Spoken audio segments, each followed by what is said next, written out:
Interpretation. Fooling Hitler into keeping his forces dispersed across Europe and France would give the Allies a slim margin of time in which to establish a beachhead.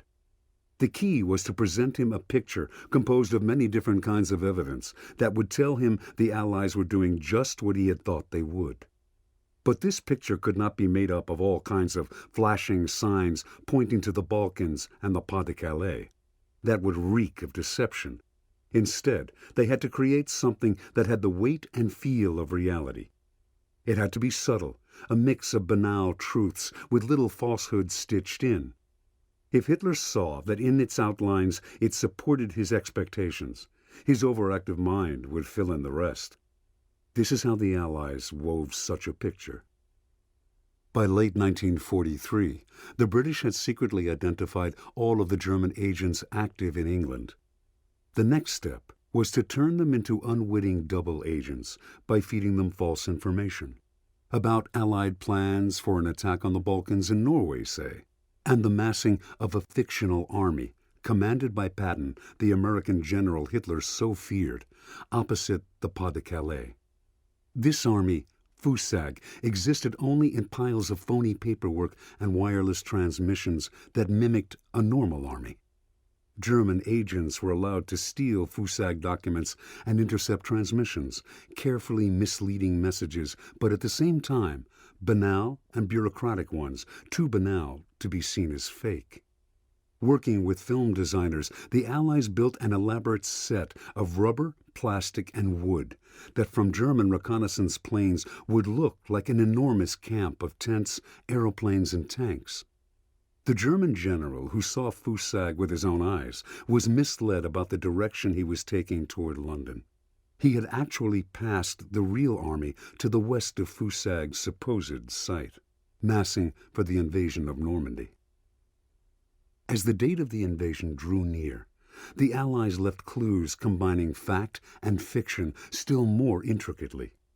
The real time and place of the invasion were planted with an agent whom the Germans completely mistrusted, giving Hitler the feeling that he had seen through a deception, when in fact he was staring at the truth.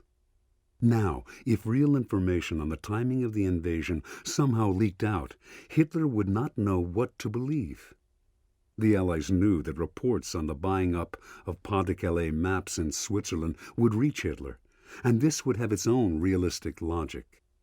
As for the Montgomery sightings in Gibraltar, little did the German agents know they were seeing a look-alike, a man trained to act like the general. In the end, the picture the Allies painted was so real to Hitler that well into July he believed in it, long after D-Day had actually happened. Through such subtle deceptions, they had compelled him to keep his forces dispersed, perhaps the decisive factor in the success of the invasion. In a competitive world, deception is a vital weapon that can give you a constant advantage. You can use it to distract your opponents, send them on goose chases, waste valuable time and resources in defending attacks that never come. But more than likely, your concept of deception is wrong. It does not entail elaborate illusions or all sorts of showy distractions. People are too sophisticated to fall for such things. Deception should mirror reality. It can be elaborate, as the British deception around D-Day was, but the effect should be of reality only subtly, slightly altered, not completely transformed. To mirror reality, you must understand its nature. Above all, reality is subjective. We filter events through our emotions and preconceptions, seeing what we want to see.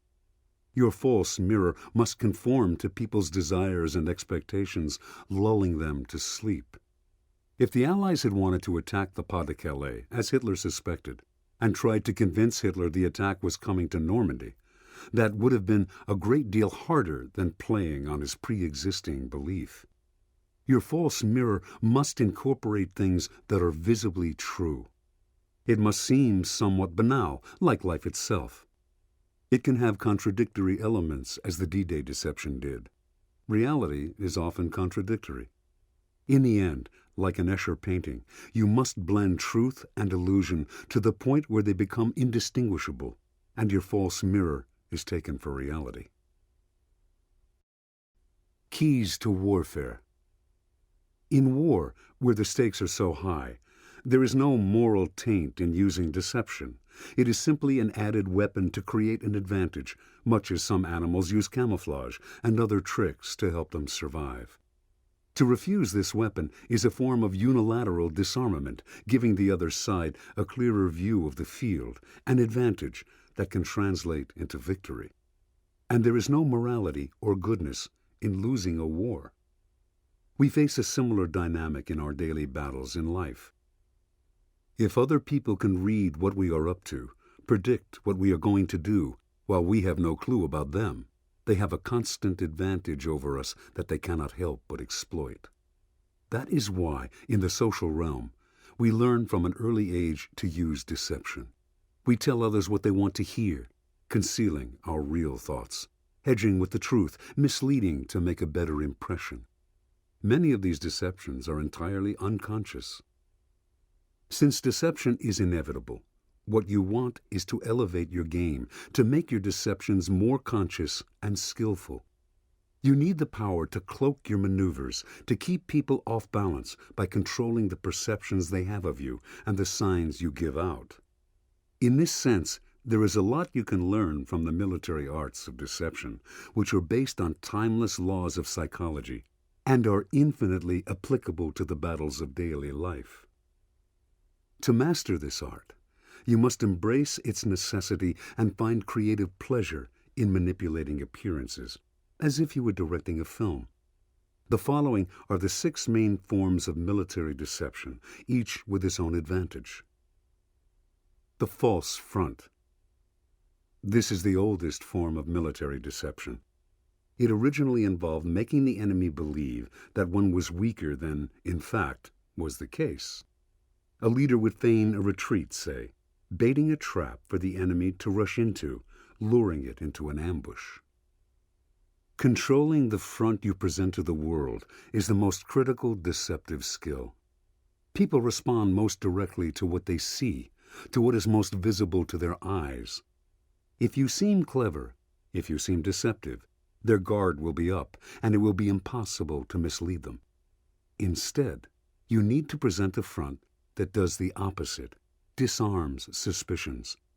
The best front here is weakness, which will make the other side feel superior to you, so that they either ignore you, and being ignored is very valuable at times, or are baited into an aggressive action at the wrong moment. Once it is too late, once they are committed, they can find out the hard way that you are not so weak after all. The decoy attack. To keep people from defending the points you want to attack, you must follow the military model and make real gestures toward a goal that does not interest you. You must seem to be investing time and energy to attack that point, as opposed to simply trying to signal the intention with words. Actions carry such weight and seem so real that people will naturally assume that is your real goal. Their attention is distracted from your actual objective. Their defenses are dispersed and weakened. Camouflage. The ability to blend into the environment is one of the most terrifying forms of military deception. The camouflage strategy can be applied to daily life in 2 ways.